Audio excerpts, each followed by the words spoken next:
थे। सर मेरा आगे का क्वेश्चन ये है कि तो इससे भारतीय रुपये पर क्या प्रभाव पड़ता है और मुद्रास्फीति यानी इन्फ्लेशन पर क्या प्रभाव पड़ता है? देखिए, अगर मैं बात करूँ first of all USD INR, जो अगर हम लोग बात करेंगे डॉलर, जो आज बहुत सिंपल लैंग्वेज में कि भाई $1 लेना है तो मेरे को 77 रुपीज या 80 रुपए के आसपास अमाउंट देना पड़ेगा तो मेरे को $1 मिलेगा।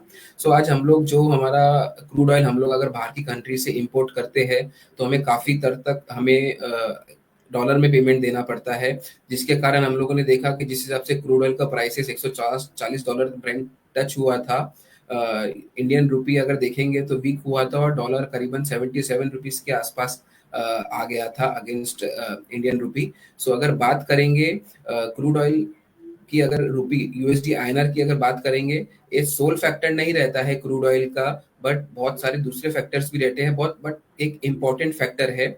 तो यूएसडी आईएनआर पे बहुत इम्पैक्ट पड़ता है, अपनी करेंसी वीक हो जाती है बिकॉज हमें डॉलर में पेमेंट करना पड़ता है। सो ये एक इम्पैक्ट रहता है। अगर मैं इन्फ्लेशन की बात करूं, इन्फ्लेशन का बहुत इंपॉर्टेंट है कि आज अगर क्रूड ऑयल, पेट्रोल, डीजल के प्राइसेस बढ़ते हैं, जैसे मैंने बताया वेजिटेबल के प्राइसेस बढ़ेंगे, लोग दूसरी चीज़ों के भी सबके प्राइसेस बढ़ जाएंगे, ट्रांसपोर्ट कॉस्ट भी बढ़ जाएगा।